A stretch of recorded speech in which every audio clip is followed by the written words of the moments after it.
Just a little disclaimer before we start talking about finger patterns. And anytime we're dealing with intonation, we need to make sure that our tone is in place first.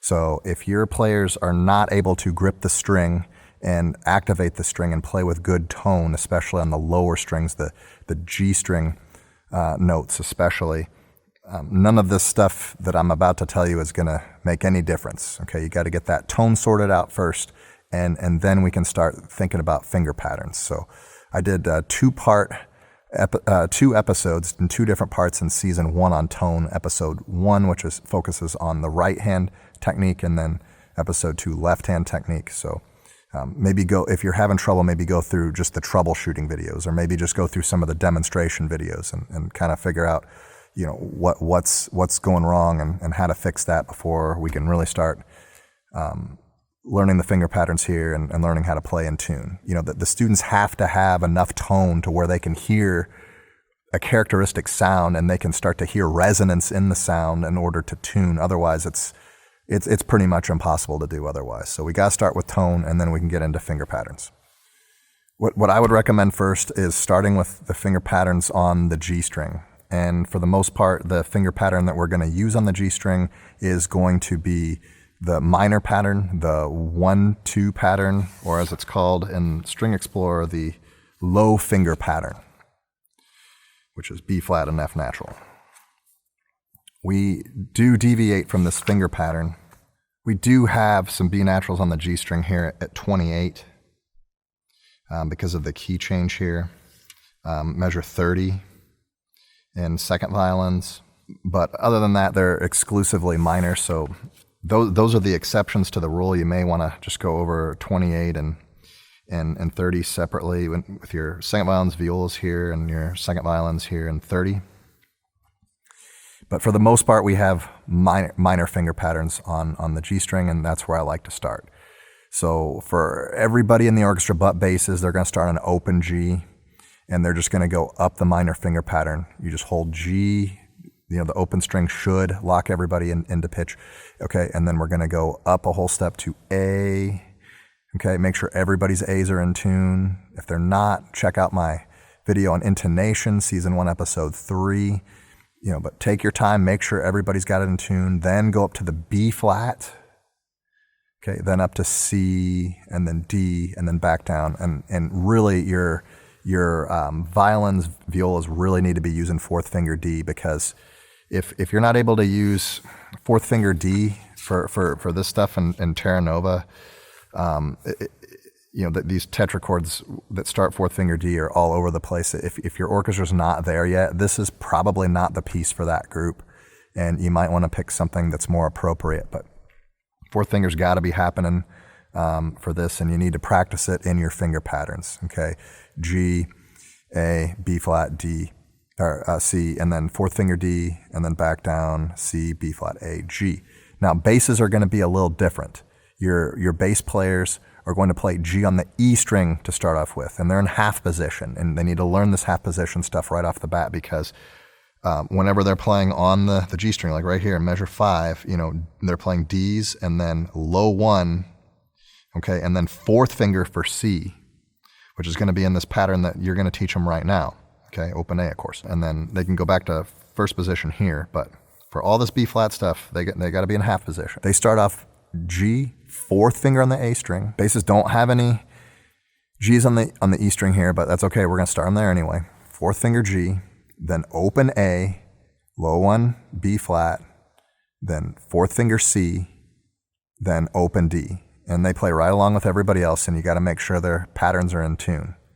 Okay, I highly recommend that for at least one time, you take your bass players out and you show them half position, make sure that they can play it, because they're virtually the only ones. First violins do have a B flat here at the end, but they, it's in between these A's, which they can probably play open and get away with, and they can just do a backwards extension, and they're not really playing half position, they're just playing low 1, whereas basses are playing half position.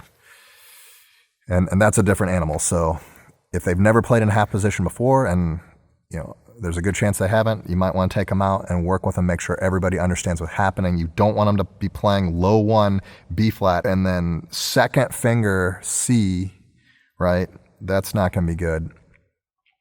Shifting back to B flat, and then second finger C, you want 1, 4. All right, once you get the students comfortable with the G string, which is the most consistent out of all of them, now let's take a look at the D string. You can have basses play open D for this, and then have them go up to the, you can have them go up onto the G string to play the rest of the tetrachord, and you can have your cellos cross strings too. You know, I like to have mine do that too, because if we can't get our first position fingers in tune, you know, what is the sense of shifting up to third position? You know, in my opinion, it's not a good bet. So let's get our first position fingerings well in tune, and then we'll move up. But the D string finger patterns are going to not always be minor. A lot of times we have F naturals. A lot of times they're going to be minor. But look, in 20, we've got an F sharp here in second violins. We've got another one here in 24. In 28, there's a key change. Although we have an F major chord here with F naturals, we do end up getting some F sharps here in 32, and that might be very confusing because they just played F natural, and even though we changed keys, and we don't even really get an F sharp until here, and even then we don't get a whole lot of them anyway. We got one here in 39. We're going to have to disambiguate between the minor pattern and the major pattern. Okay, so when is it F natural?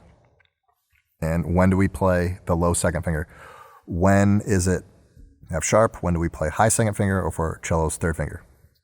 Like right here in 35, third finger, basses, fourth finger on the D string. When do we play that pattern? When do we play the minor pattern? Students need to understand that. And hey, have them mark it in their parts. It's not a crime to mark in your parts. It's smart to mark in your parts, okay? I really don't like when I get back, like, completely unmarked music. You know, some kid leaves sheet music on his or her stand, and I'm looking at it, and it's like, there's no markings in this at all.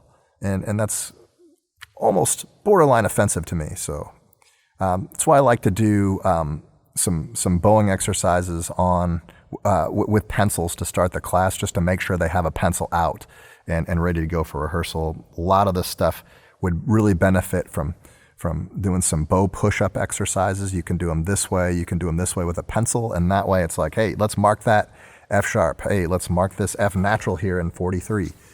Okay, and then they mark it, and they already have their pencil out. You have to wait for them, you know, figure, oh, where's my pencil, and dig it out of the backpack or whatever. No, like, it should be on your stand, it should be ready to go. Fortunately, on the A string, we don't get many B flats. We just get one, and it's here in measure 51, and that will take some doing.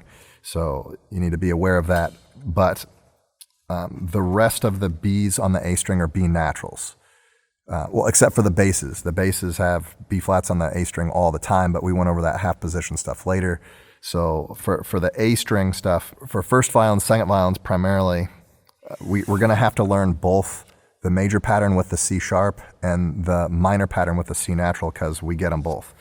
You know, like at 29, for instance, you know, we got the C natural, but then we've got C sharp here in 31. We've got C sharps here in 37, C sharps in 35. You know, they're thrown in here and there, and sometimes they're C natural. So again, we got to be able to figure out when is it high 2, when is it low 2, and, you know, have them mark it in their music if they need to. Have them mark it in their music even that they don't need to. You know, it's not going to hurt them. Hey, guess what? There's no material on the E string in Terra Nova. There's no material on the C string in Terra Nova. For the bass players, there's also no material for their E string either. So we're just dealing with those 3 strings, and that's going to make it a lot easier for finger patterns, but we do need to figure out when that pattern changes. It's not just at the key change either. There are a lot of chromatic alterations which are going to alter that finger pattern, and I highly recommend that your students mark those and that you really listen and make sure that they're getting those, double check those patterns. I mentioned tone briefly at the beginning of the video.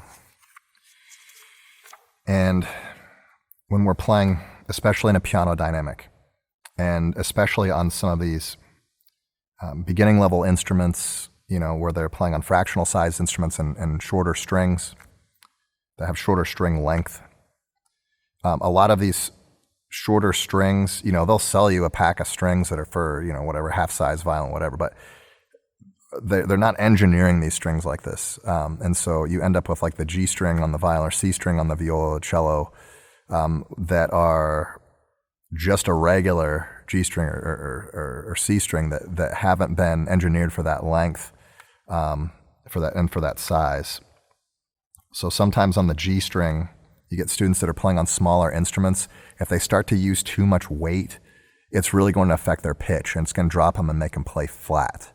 So we got to understand the difference between grip and weight. They need to grip the string to activate the string, and then they need to release that grip so they can play at a soft dynamic. Okay, so they grip the string and then release, grip and release as they play these shorter notes. If they keep their weight on the bow, or even if they keep their grip on the note, it's going to create a gritty sound. Too much weight, it's going to make them have a flat sound and probably too loud as well. So we want grip, not weight here at the beginning.